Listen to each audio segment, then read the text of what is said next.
Good morning and welcome to episode 12 of Pondering Fridays with Bina.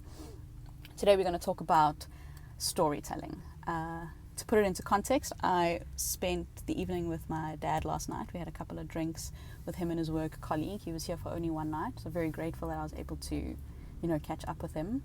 He is a marvelous storyteller. Most people will say that he's a really scary man, and he is pretty, at face value, quite scary, but he's also got an amazing sense of humor. And he was telling me the story of when it was 1990 and he was 29, I was 4 years old.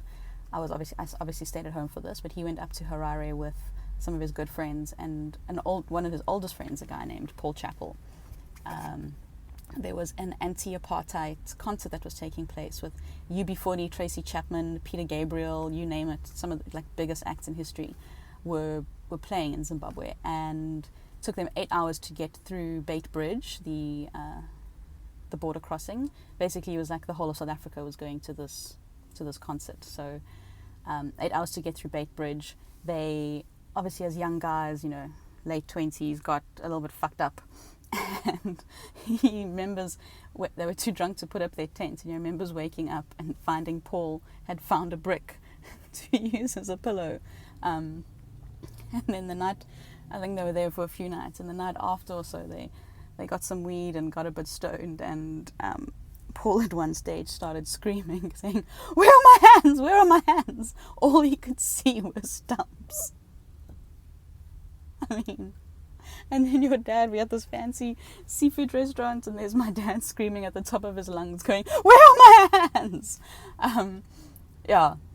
Gosh, it's just amazing to hear stories from the bullies. Even as a little girl, I thought I could make a job, and maybe it's still possible. I thought my job could be interviewing or going to old age homes and asking people their stories. So maybe there is still something there, but I always wanted to go and speak to old people. I get on really well with really old people and really well with really young people, but then I struggle kind of in between.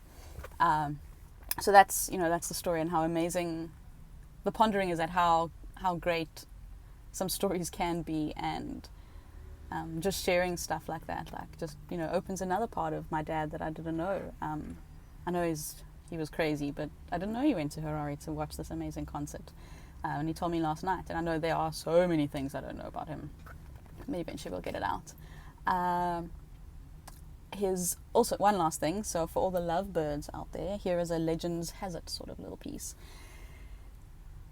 Legend has it that if you ever find yourself in Venice and you want to graze a knee and propose to your betrothed, apparently if you do it at the Ponte di Sospiri, which is the Bridge of Sighs, which joins the courthouse to the jail, where in the olden days when you get like a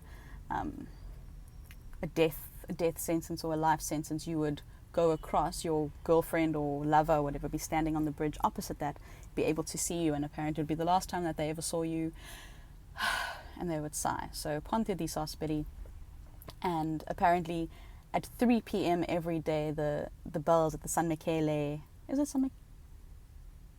Yeah, I think, the San Michele Cathedral ring, 3 p.m. If you're under the bridge of Sighs at 3 p.m. when the bells go and you propose, then legend has it, it's going to be forever.